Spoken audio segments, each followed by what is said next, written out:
social distancing. That's what I'm practicing right now. I've decided to practice my social distancing. So what I've done is I've driven to some waste ground and checking it out. Anyway, so yeah, I'm basically in what sort of seems to be a rubbishy, being used as a rubbish dump. Why aren't you working? There you go. It seems like to be being used as a rubbish dump for, I guess, the builders who are doing so much around here.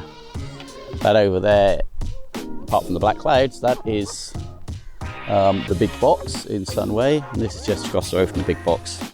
So my social distancing is me not going shopping.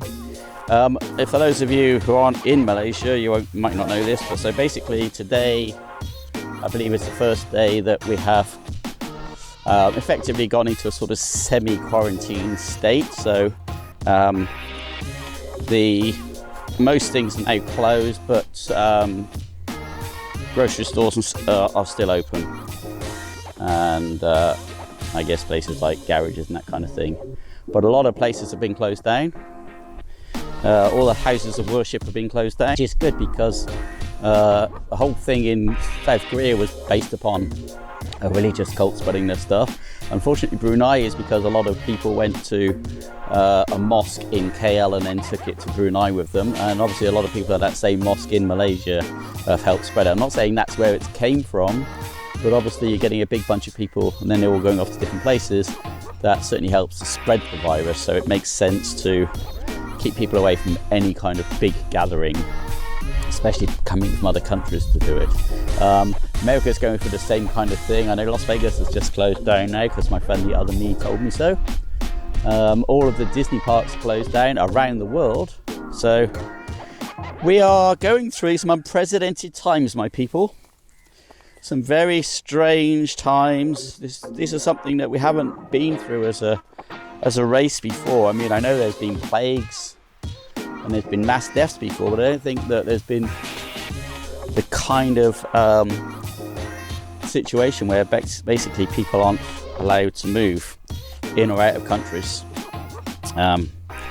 Our situation is quite complicated, so our visas run out at the end of this month. Normally it would be a matter of going somewhere for a few months, for a few weeks, coming back and then getting another maybe 90-day visa here. Our plan was to go to Brunei, but Brunei is now closed down. Our son's in Brunei. We were going to go and stay with him and continue my exploring of Brunei, so I like Brunei as a country. But Brunei's closed. The problem we're having now is if we go out in Malaysia, they're not letting people back into Malaysia, foreigners. So even if we go out, it doesn't matter where we go out, we can't come in. Our problem, of course, is we treat Malaysia like a home, although technically we don't have long-term visa here. We do rent a house, we do have pets, we do have all our home effects and everything here. So just because, you know, we don't have a long-term visa doesn't mean that this isn't what we consider home. We've been here on and off for 10 years. So what's going to happen, we think, is the end of this month we're probably going to have to go back to the UK. We're going to need to find somewhere to look after our animals. The house is just going to have to look after itself. I'm not sure what we're going to do about paying bills, how we can ensure that the house everything gets paid for even though we're not there. There's no one to look after it for us. Haven't really got. It's a big city. You can't expect people to cross the city just to keep an eye on our house for us. It's not. No matter how good your friends are, they're not going to be doing that, especially in the times when they're supposed to all be being more sensible. And we are going to have to wait until Malaysia opens the doors again and says, you know, come on in. And I don't know when that's going to be. I'll be totally honest, I don't know when that's going to be. So all we can do is what we're doing, which is obey the rules, go to the UK, go visit some old friends, I guess, see some old haunts. It's going to be difficult because it's cold. We're used to 32 degrees. Okay, it's going to rain in a minute, but I'm still in a t-shirt and shorts and still sweaty in a nice way, if that's possible. Maybe, you know, maybe it's a little bit too hot and humid here, but hot and humid over cold and miserable wet all day long. So That's where we are. We are social distancing. We haven't joined in the mass extinction of the human race by going out and buying everything in the shops.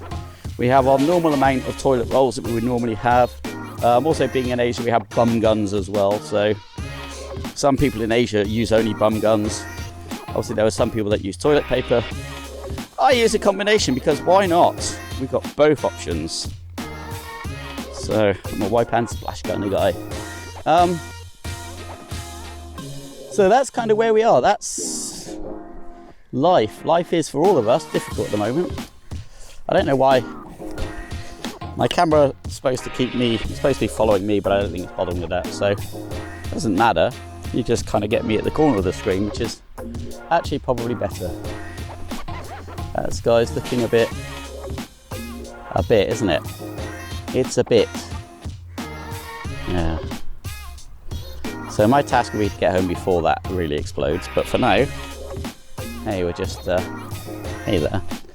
We're just walking and enjoying.